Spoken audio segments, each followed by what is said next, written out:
Bore da I chi gyd, good morning.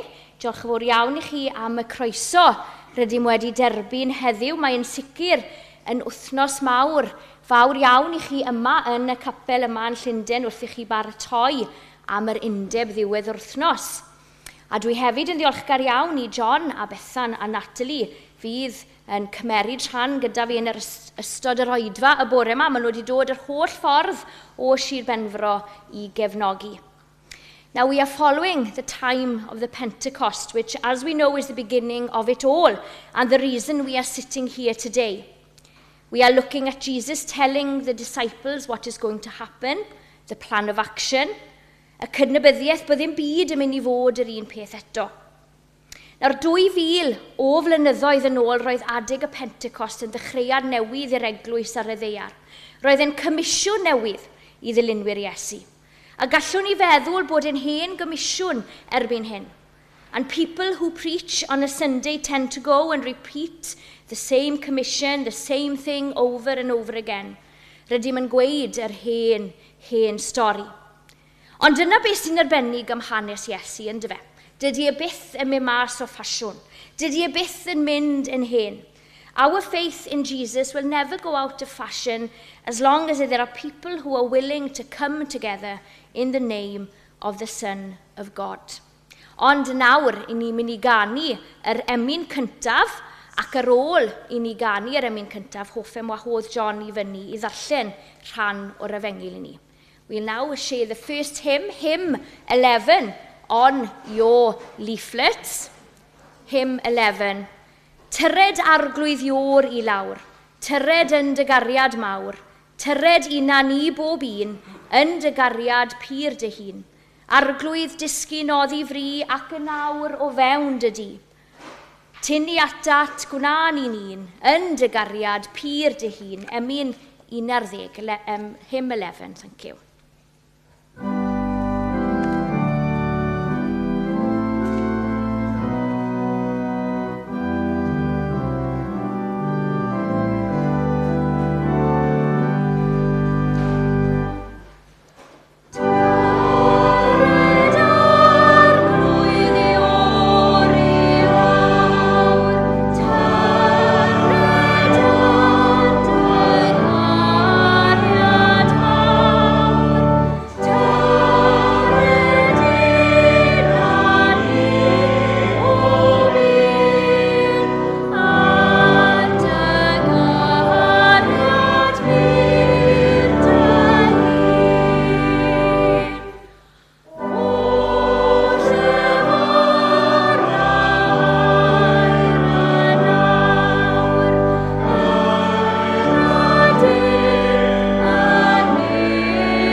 Wel, bore da I chi gyd, bobl Cymru Llundain.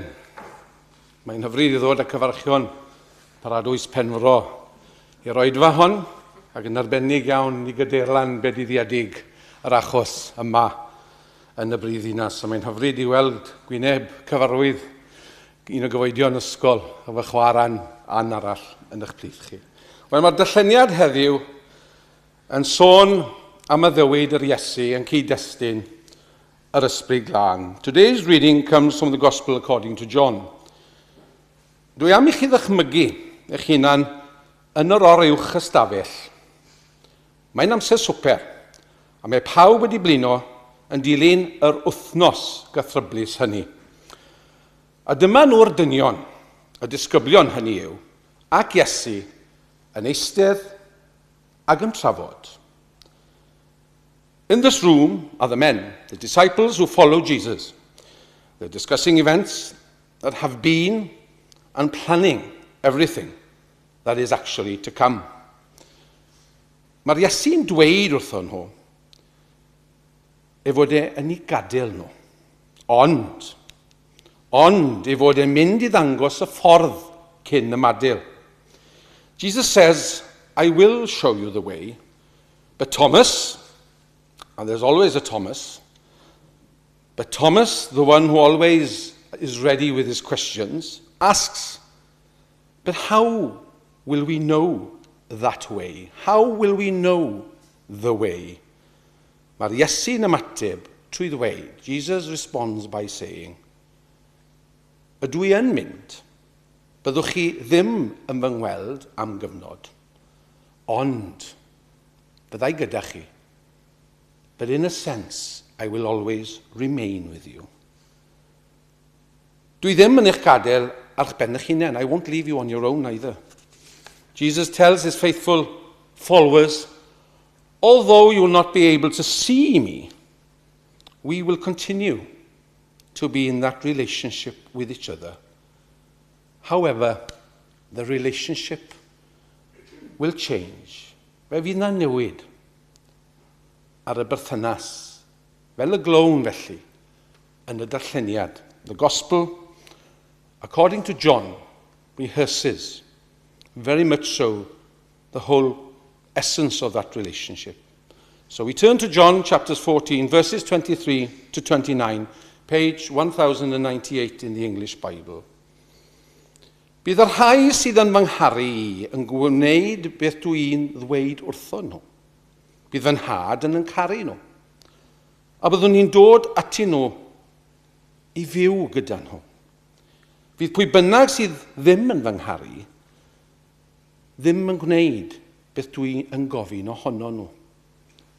A dim fy neges i fy hun dwi'n ei rannu, ond neges y tad sydd wedi yn anfon ni. Dwi wedi dweud y pethau yma tra dwi'n dal gyda chi felly. Ond mae un fydd yn sefyll gyda chi, sef yr Ysbryd Glân, mae'r tad yn mynd i'w anfon ar fy rhan. Bydd e'n dysgu popeth i chi, ac yn eich atgoffa. Yn atgoffa chi o bopeth dwi wedi rannu a'i ddweud wrthoch. Heddwch. Dyna dwi'n ei roi yn rhodd i chi. Yr heddwch go iawn hynny sydd gen i rannu. I rannu a neb arall, ac i'w roi. Dwi ddim yn rhoi heddwch yn yr un ffordd ar byd. O peidwch cynyrfu, a peidwch fod yn llwfwr. Chi wedi clywed fi'n dweud, dwi'n mynd i ffwrdd, a dwi'n mynd i ddod nôl atoch chi hefyd. Petech chi wir yn fy ngharu, byddech yn falch fy mod i'n mynd at y tad, achos mae'r tad yn hyd yn oed yn fwy na fi. Dwi wedi dweud nawr, cyn yr peth i ddigwydd, mwyn i chi cael credu pam fydd e yn digwydd. Boed bendith felly ar y darllen, y gwrando ar deall o'i ail sanctaidd. Amen. Diolch yn fawr iawn i ti, John. I ni nawr, we're going to sing the next hymn. Ni'n mynd I ganu emyn nesaf, emyn 35, ac ar ôl emyn dwi'n mynd I wahodd Natalie. Mae Natalie yn hyfforddwraig, mae'n hyfforddi fod yn weinidog yn Coleg y Bydyddwyr Caerdydd. Natalie, who will be sharing a prayer with us, is currently studying in the Baptist College in Cardiff. She has a year left in her studies, and she is looking forward to becoming a full-time minister. Although I tell her often, it's not as easy as I make it look. But there we are. Joca, Natalie. I ni nawr, yn mynd I ganu emyn rhif 5. We're going to sing hymn number 5. Trwy ffydd y gwelaf Iesu'n dod, nid ar gymylau'r nef, ond yn rhealon diar daeth lle mae anwyliaid ef. Mae'r Iesu'n dod o oes I oes drwy'r cenedlaethau I gyd. Fy ffydd a oer mae Iesu'r farn, yw Iesu cariad drud. Emyn rhif 5, hymn number 5.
Gweddiwn, let us pray.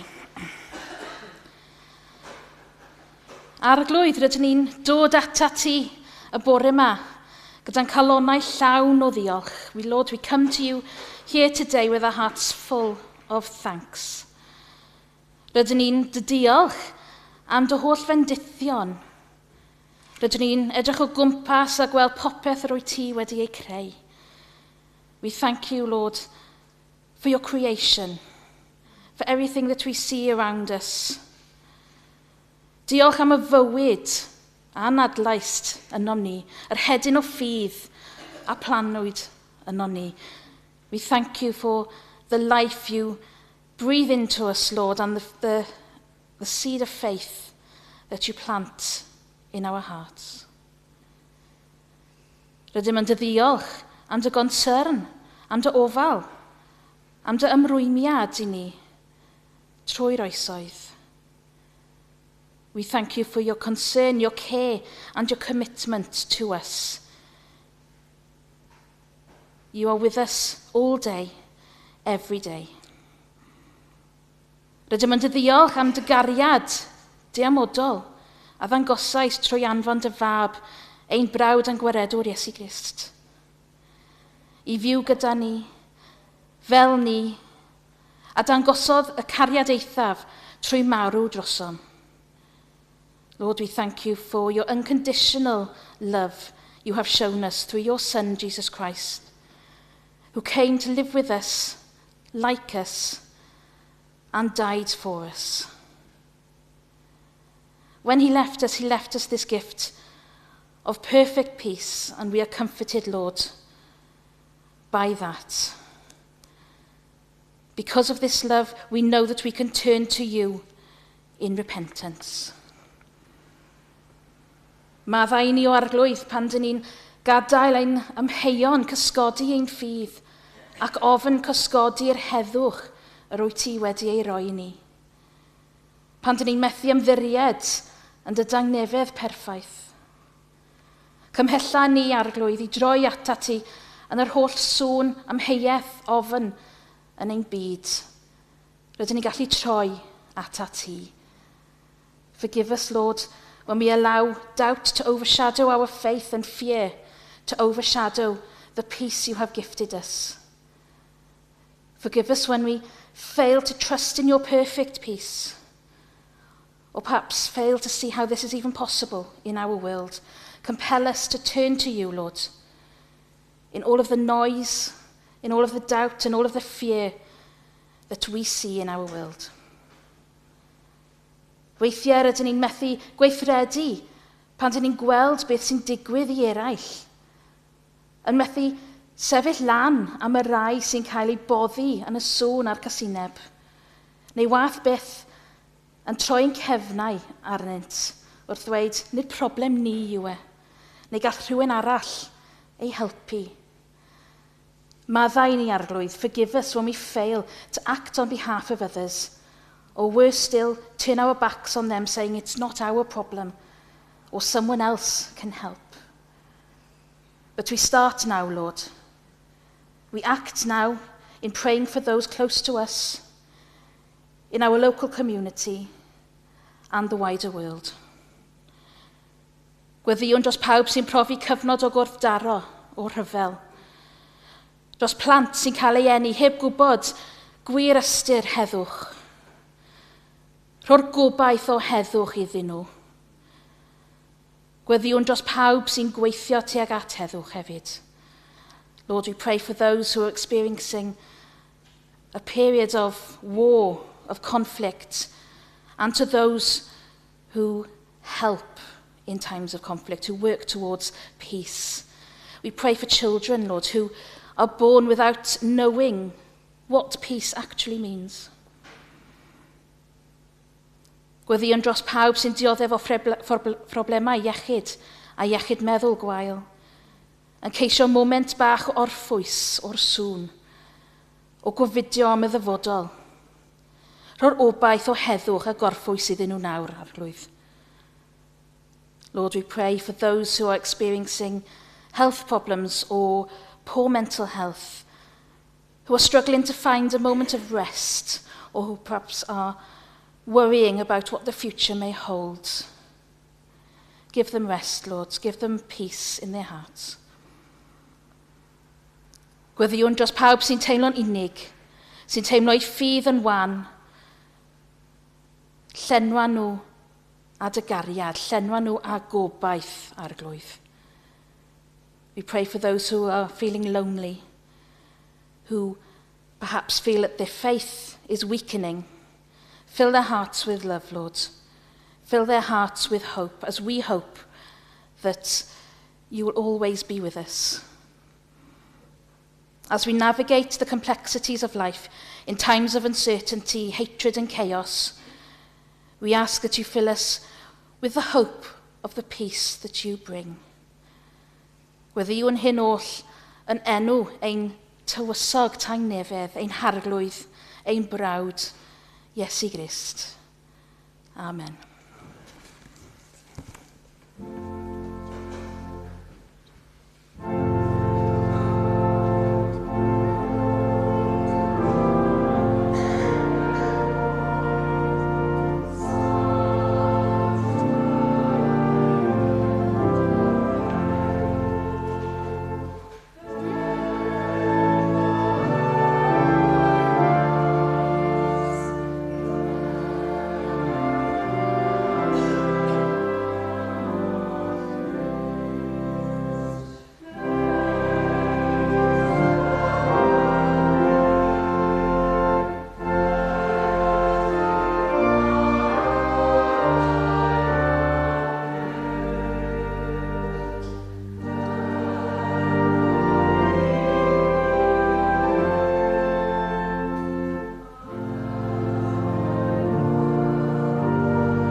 Wel, croeso cynnes iawn I aelodau, I gyfeillion ac ymwelwyr un hoedfa, gan gynnwys y sawl sy'n ymuno ni ar y we. A very warm welcome to members, friends and visitors to our service, including those who are joining us on the web. A bore yma, mae'n bleser ac yn fraint gael estyn croeso arbennig i'n gweinidog gwadd, sef y parchedig Sian Elin Thomas o Grymych, Gogledd i'r Benfro. Fe gafodd y parchedig Sian Elin ei hordeinio a'i sefydlu yng Nghapel y Graig Castell Newydd Emlyn a Chapel Ebenezer Eglwys yn 2021. A rwy'n deall fod yna lawenydd mawr yn yr ardal am y ffaith bod gweinidog newydd wedi cael ei magu gyda bedyddwyr cylchyfrennu wedi penderfynu aros yn ei milltir sgwâr I weithio a chenhadu yn enw ein Arglwydd Iesu. A mae'n uchel iawn ei pharch yno. Mae Sian Elin hefyd yn gaplan cartref gofal bedyddwyr Glynest yng Nghastell Newydd Emlyn, yn fam I 2 o feibion, Iwan a Steffan, ac yn aelod brwd o 3 côr. Côr Crymych a'r Cylch, Rhocesi a Partir Gromlech. Rob always gives an extra special welcome to everyone from Penclawdd, so I think I'm allowed this morning to extend a similar special welcome to our guest minister, Reverend Sian Elin Thomas from Crymych, North Pembrokeshire. We've never met before, but I've heard and read so much about her. And in fact, her photo was on the front cover of the last issue of Y Wawr, Merched y Wawr's seasonal magazine. She was ordained minister in Capel Ebenezer, Eglwys and Capel y Graig, Newcastle Emlyn in 2021. And there was much rejoicing in the area that their new minister decided to stay to work in the community where she was brought up. She's also the chaplain of Glynest Baptist Care Home, the mother of 2 sons, and a key member of 3 choirs. Côr Crymych a'r Cylch, Rhocesi, and Partir Gromlech. Llawer o ddiolch I chi am derbyn ein gwahoddiad I ddod lan ato ni ac am eich arweiniad bore yma, a drychwn mlaen I wrando ar eich neges I ni. A ni'n falch hefyd I gael cwmni a chyfraniadau eich cyfeillion sydd wedi trefeili lan da chi, John, Bethan a Natalie. Thank you, Paul, for your significant contribution on the organ. Heno bydd ein cenad gwaf a Parchedi Sian Elin hefyd yn yr oedfa hwyrol am 6 yn y pulpit. There'll be an evening service at 6 with our guest minister leading. Dydd Mercher bydd oedfa fer anffurfiol canol wythnos, canol dydd yn y neuadd Islaw gyda the a chyfle am sgwrs I ddilyn. And this coming Wednesday, June the 18th, the midweek service will be followed by the next Glyn Lang Memorial Organ Recital at 1:05 with Alexander Knight, who's an organ scholar at St Paul's Cathedral, performing. Wel, fel chi'n gwybod, mae llawer o baratoi wedi bod am yr wythnos sydd I ddod, gyda chynhadledd flynyddol Undeb Bedyddwyr Cymru yn dechrau ar ddydd Iau yn yr Eglwys. Ar ôl cyfarfodydd gynhadledd dydd Iau am 7, cynhelir oedfa'r weinidogaeth gyda'r parchedig Denzil John, Caerphilly, Pregethu. Ar nos Wener am 7, cynhelir oedfa'r llywydd pryd bydd yn gweinidog yn cymryd ar y Wener fel llywydd yr Undeb. A dwi'n siŵr y bydd nifer ohono ni eisiau bod yma i'w gefnogi.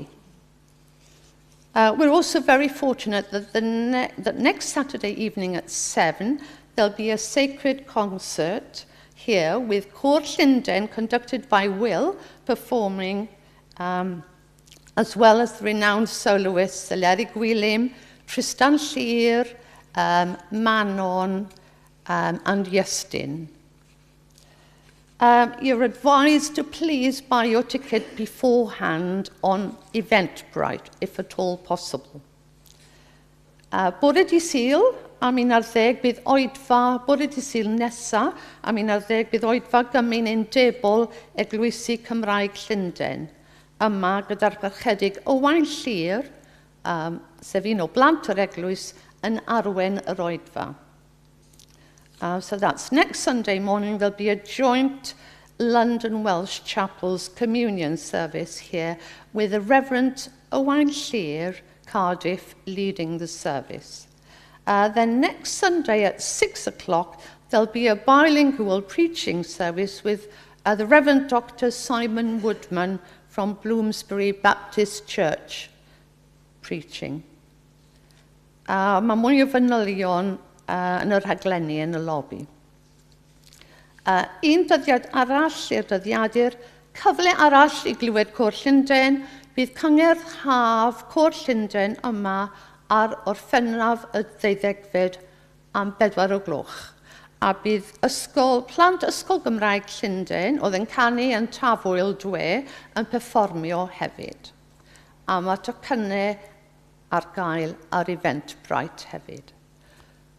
Cofiwch ddod lawr ar y neuadd i gael te a chyfle am sgwrs ar ôl yr oedfa. Do come downstairs for a cup of tea and fellowship after the service. Ac yn awr fydd yn amgylch i dderbyn eich rhoddion. Diolch yn fawr.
Wel, diolch yn fawr iawn am y croeso.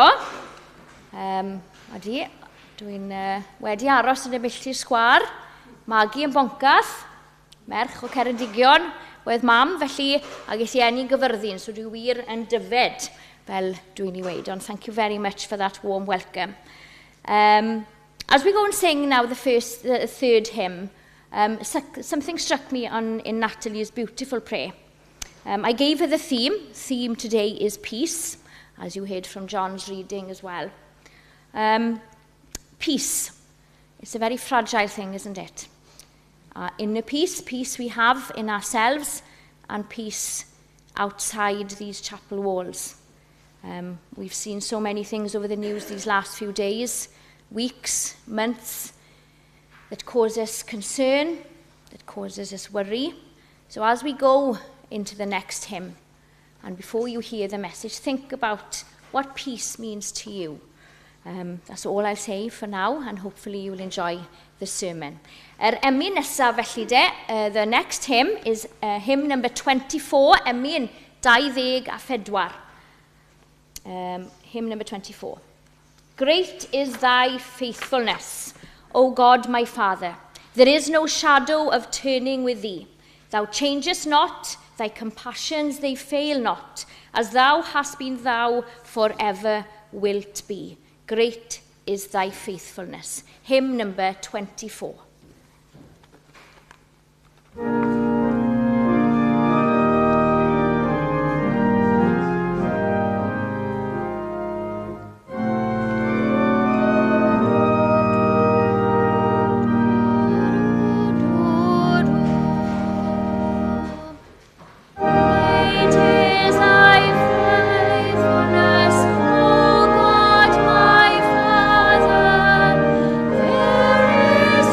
Shadow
Now, when you walk through a storm, hold your head up high and don't be afraid of the dark.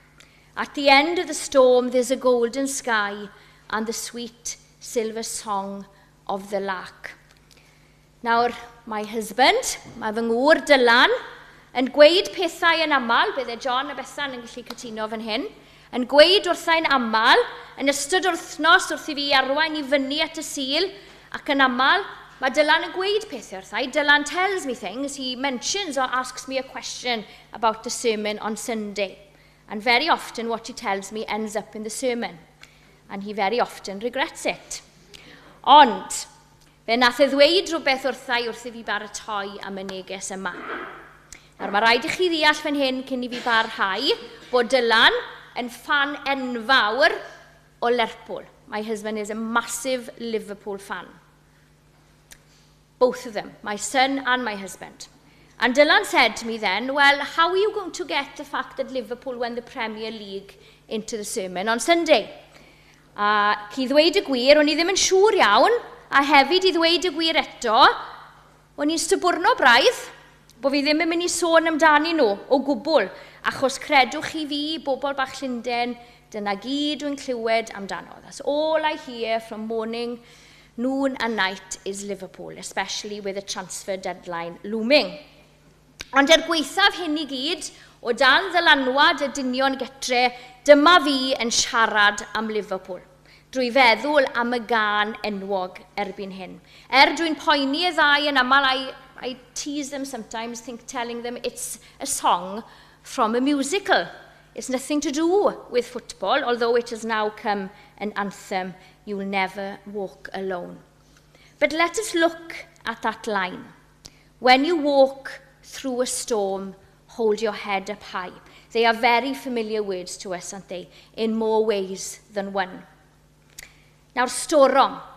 Dyw e ddim yn darlun ddieithr i ni Cristnogion. Mae stormydd yn yr Hen Testament wrth i ni glywed am Noa a'r arch, wrth i ni glywed am Jona a'r morfil, mae'r Efengylau hefyd yn sôn am stormydd. I ni'n gwybod am Iesu'n tywelu y storm, Iesu'n cerdded ar y tonnau wrth i'r storm chwrlio o'i gwmpas. Mae storm yn hanes Paul wrth i ni glywed am y llong ddrylliad. There are so many storms in the Bible, with a high majority of them being the literal kind, with the rain and the floods and the strong winds, and God's people in the middle of them all, struggling to cope and looking for a way to survive. Ond wrth i ni gofio y gân, wrth i ni gofio yr anthem, You'll Never Walk Alone, dydy'r pobl yma ddim ar eu pen eu hunain. Nawr, mae stormydd wrth gwrs yn bwerus. Mae gyda nhw'r gallu i ddinistrio. A dwi yn ddieddol o siarad amdani nhw o'r pwlpit dros y 2 mlynedd a hanner diwethaf. A i John a Bethan, maen nhw wedi clywed y neges ma'r blaen, maen nhw wedi clywed sawl gwaith am storm o blaen, a maen nhw Sion meddwl ambell waith mae hon off to yn siarad am stormydd. Ond maen nhw trwyddi draw yn y Beibl, yn yr Efengylau, yn llythrennol neu beidio. So many characters we know and love from the Bible travel through these storms. Now, I want you to think of the reading that John gave us and the story he gave us before the reading. We are in that upper room, in ni yn yr oriwch ystafell. Now, there isn't a storm. The wind and the rain aren't hitting the disciples, but they are in a personal storm if we think about it. I think of that Last Supper in the upper room as a preparation of what is to come, and that Jesus is telling them that a storm is on the way. Now, as I wrote this sermon, I realised, and I've just looked down, I've got Derek Brockway down as the weatherman. You don't know who Derek Brockway is, do you? He is the weatherman we have on the Welsh News at home. But you imagine, I think now of Michael Fish, maybe we'll say, of the weatherman. Think about Michael Fish standing in front of a weather map. He is standing on your television screens and sefyll na ar y sgrin o flaen y map yn gweud wrth y gwylwyr sydd yn eistedd adre o flaen y terry box yn aros i weld a os eisiau Eli Hael neu os eisiau ymbarel. And the weatherman is telling them, you know, there is a storm on the way.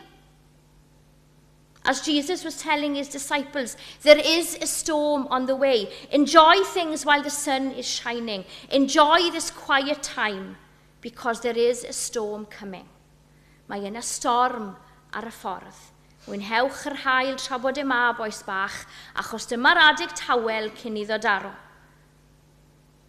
Enjoy it while it lasts. You can hear it, can't you? This forecasting that Jesus was doing. Wrth i'r disgyblion yma eistedd yn bwyta bara, yn yfed gwyn, yn cael bach o amser i relacso, bach o amser i ymlacio, mae Iesu'n dechrau pregethu. As they're eating, as they are relaxing, as they are being lulled into this sense of relaxation and not knowing what's happening next, Jesus starts preaching to them. And it's a very, very long sermon. Now, the verses we heard today comes from John's Gospel. And the sermon he gave these disciples stretches over 4 chapters. But just in this chapter alone, there are so many verses that have become so famous for us. Do not let your hearts be troubled. I am the way. Dwi yn y tad ac mae'r tad yno fi. A dyma ni dod i'r adnod dwi am edrych yn fwy manwl arno heddi. Heddwch dwi'n ei roi yn rhodd i chi. Yr heddwch go iawn sydd gen i a neb arall i'w roi, peace I leave with you. My peace I give to you, not as the world gives do I give to you. Nawr, wrth i fi baratoi am y Sul, dwi'n eistedd ar bore llun yn edrych ar y darlleniad sydd i ddod, wrth i fed y coffi cyntaf hynny. A dyma'r adnod yma yn taro fi. Pam? Why did this verse jump out at me? Why did this verse make such an impact on me? I'm not sure. Maybe because it's such a famous one. A mi fod e wedi cael ei ddarllen yn yngladdau. A mi fod ei ddweud y gwir yn adlewyrchu lot fawr o neges Iesu yn un adnod bach. Nawr, dwi ddim yn gweud bod fi'n well off neu'n wath off na neb fan hyn. Achos ni gyd a wahanol pethau, ni gyd a wahanol problemau, pethau sydd yn drwm ar ein cyfnau ni.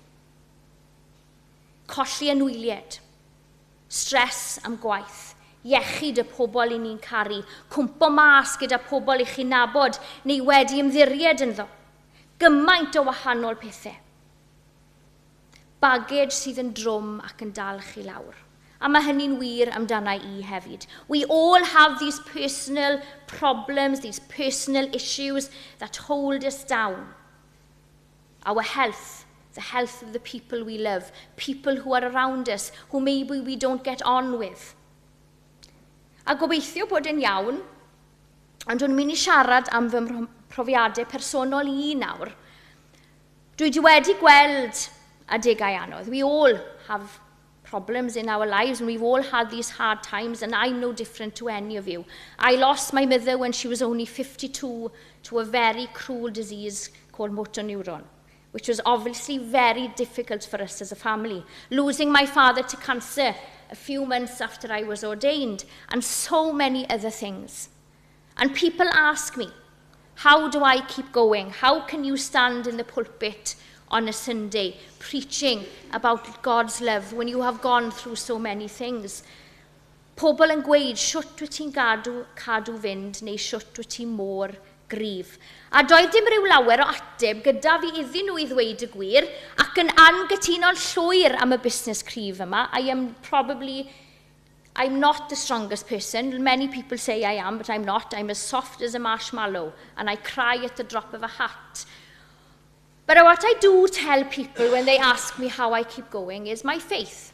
My faith is my support, faith is my anchor, a mae'n cynnal fi a mae rhaid i fi cadw fynd. I keep going the best I can. And the answer I give is that telling them that my faith is my anchor. But at last, as I was preparing for this sermon, I think I have the answer. This verse, peace I give to you. Heddwch, dyna dwi'n ei rhoi yn rhodd i chi.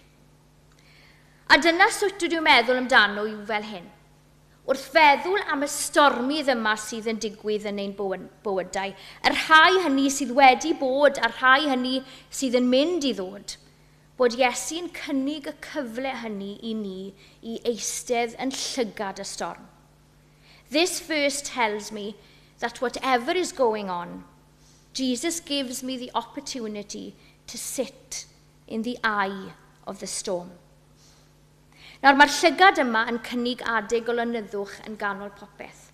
Mae pobl wrth gwrs wedi sefyll yn ganol y llygad yma, a dyma sut wnaeth neu ddisgrifio. A fel deallwch chi wrth rando, y person o America sy'n ei ddefnyddio. Now, this is a very literal description of what it is like of being in the middle, in the eye of the storm. The first thing I noticed was that the air was still. When books describe the air as unnaturally still, that was what they meant. There was no breeze, you felt nothing stirring, you heard no noise anywhere, no air conditioning humming, no cars in the distance, no birds, bugs, animals. It was just the neighbourhood. And our voices echoed off the houses. It was all we heard, so we felt like the only location that existed in the whole wide world. At some point, I looked up at the sky. It was like looking into a massive tunnel with blue sky directly overhead. I couldn't see the sun, but it was bright enough to know that it was there. There were big, massive grey walls all around us, so massive that literally nothing I can compare it to because I've never seen or felt anything like it again. Amser mae Iesu yn siarad gyda'i ddisgyblion, mae e'n gweud wrthyn nhw, dwi'n rhoi heddwch yn rhodd i chi. Mae e'n gweud wrthyn nhw i ffocysu arno fe a dim byd arall, achos mae e'n rhodd a mae e'n hanreg. Ydy mae'r adegau anodd hynny'n mynd i ddod. Dwi'n mynd i fynd a'ch gadael chi, ond wrth cofio y gwersi dwi wedi rhoi, y disgeidiaeth hynny, byddwch yn ffocysu ar y pethau iawn a dim y pethau ddibwys. Jesus tells his disciples, if you focus on the important things through these storms, you will find that peace. But this question then arises, and it's an interesting question. What should we focus on? Pwy sydd i ddweud beth sydd yn ddibwys? A fel hyn, dwi wedi meddwl amdano. This is how, in my head, I've thought about what is important to focus on. Imagine yourself sitting in the car driving. When you travel on a road, and a turning is coming up ahead, what do you instinctively do? You hit the indicator. You do it naturally, without thinking. Ich chi'n neud e yn naturiol, yn reddfol, ac os ych chi'n cadw'ch llygad ar y troiad sydd i ddod, ich chi'n neud beth ich chi fod wneud. Ich chi'n ffocysu ar y peth iawn. You are focusing on the turning that is coming up ahead. And this is when the focusing on the right bit becomes important. Imagine yourself again sitting in the car. The turning is coming up ahead. You hit the indicator, but this time you are focusing on the indicator. You're keeping your eyes on the little light blinking on the dashboard instead of the turning up ahead. Things aren't going to go according to plan, are they? Because you are focusing on the light and you are not focusing on what is coming towards you. Os byddech chi'n cadw eich ffocws ar y golau bach yn blinco yn hytrach na'r troiad sydd yn dod lan, bydd yna annibyndod gyda chi. Mae'r indicator yn iawn, mae'r indicator yn neud I job, ond mae rhaid I chi cadw llygad ar ble I chi'n mynd a ble sydd angen I newid eich ffordd. A dyma'r gwersi mae Iesu wedi trosglwyddo tro ar ôl tro, ffocysu ar beth sydd yn dod. Cadw eich llygad ar y troiad. Ond beth I ni'n deall wrth ddarllen ein Beibl a drwy edrych nôl yn ein bywydau yw bod yn anodd dros ben ffocysu wrth I ni frwydro trwy'r stormydd yna. It is so hard when we are dealing with life's issues, when we are dealing with these storms in our lives, to focus on the right things. In the middle of the wind and the rain, and everything getting chaotic, and everything becoming too much, where our fears and our worries become very real. A ble mae'r angen hynny i oroesi ar y degau yn cymryd dros ein synwyr cyffredin. As we deal with the issues and problems that feel like storms that surround us, we must remember that Jesus said, during the chaos that was surrounding him, peace I give to you. Heddwch. Dyna dwi'n ei roi yn rhodd i chi. Cyn bo fi'n mynd a'ch gadael chi, cyn i bopeth i fynd ar chwal, dwi'n roi heddwch i chi. Mae e'n dangos i ni bod ganddo i ddelio gyda'r stormydd. Drwy y gwirthiau nath ei gyflawni, wrth iddo tywelu y gwynt, wrth iddo gerdded ar y tonnau uchel tuag at y disgyblion. Ond fel dwi'n dweud yn aml wrth fy aelodau, dydy credu mewn Iesu, dydy derbyn Iesu fel yr arglwydd yn golygu bod popeth yn mynd i fod yn dawel trwy'r amser, ond mae e'n golygu bod y gallu gyda ni i ddod o hyd iddo yn y storm. As I say often from the pulpit, having a faith in Jesus isn't a get-out-of-jail-free card. It doesn't mean that we don't go through life untouched by sadness and tragedy. But having a faith gives us an ability to find Jesus in the middle of the storm. Ond I fi, mae'r adnod yma, yr heddwch yma dwi'n rhoi i chi yn sôn am y llygad. Wrth i'r llygad symud, mae'r chaos yn symud hefyd. A drwy symud a symud gyda Iesu, drwy ddibynnu ar Iesu, drwy ddeall yr adnod yma, i ni'n byw yn y llygad. Bydd pethau yn chwarlio o'ch gwmpas. Bydd pethau eich chi'n meddwl sydd yn ddibynnol yn cael ei rhwygo allan o'r ddeiar, a gallwch chi gweld eich gorwel eich dyfodol yn troi yn wyneb i'r weired, a popeth i chi wedi adeiladu'n cwmpo bant. Ond dal, wrth sefyll yn y llygad, byddwch yn sefyll mewn heddwch. Mae y gyd yn dibynnu ble i chi'n ffocysu. In the eye of the storm, if you are focused on everything that is circling around you, if you lock your eyes on these unimportant tasks, situations and emotions and things that are spinning out of control, you will find yourself spinning out of control. Ond os ydych chi'n edrych ar Iesu, diw y storm, byddwch yn aros yn yr heddwch yma. Now, Psalm 16 has a beautiful verse. I keep my eyes always on the Lord. With him at my right hand, I will not be shaken. If we keep our eyes on Jesus, we will experience that peace that is in the eye of the storm. Wrth cadw ein llygad ar Iesu, byddwn nhw'n profi heddwch sydd I gael yn llygad y storm. Mae e'n nid yn unig yn gweud wrtho ni bod yr heddwch yma gydag ond mae e'n rhoi i ni. Remember that description of the eye of the storm. At some point, I looked up at the sky. It was like looking into a massive tunnel with blue sky directly overhead. I couldn't see the sun, but I knew it was there. Fe wnaeth y person yma ddim weld yr haul, ond fe wnaeth e weld y golau. He couldn't see the sun, but he could see the light. If we look up when the storm hits, we will see the blue sky. Drwy edrych I fyny am sy'n mae'r stormydd yn taro, fe wnawn ni gweld y golau.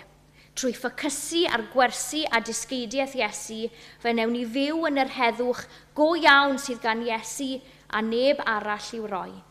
Because when we walk through a storm, we must hold our head up high. Yn ei enw ef. Amen. Diolch yn fawr iawn I chi am eich gwrandawiad. Hoffem nawr wahodd Bethan I fyny I gyhoeddi yr emyn olaf a'r fendith. Diolch.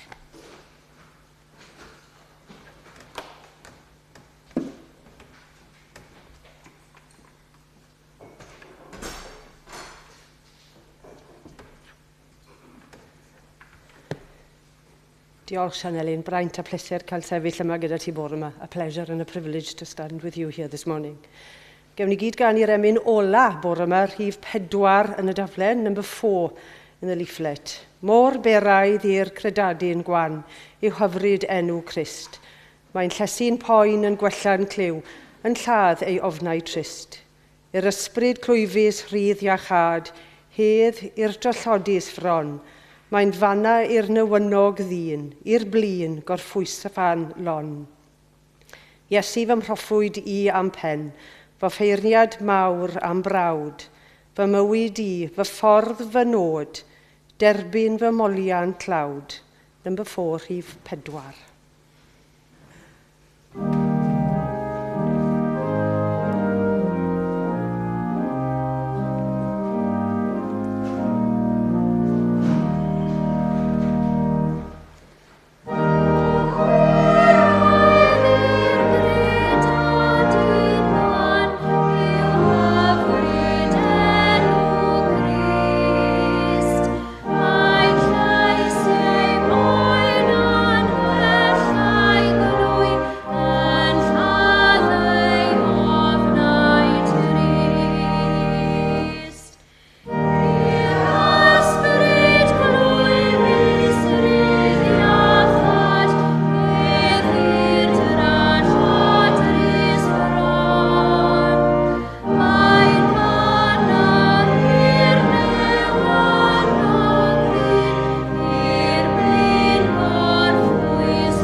Peidiwch gadael ddim byd i'ch poeni chi.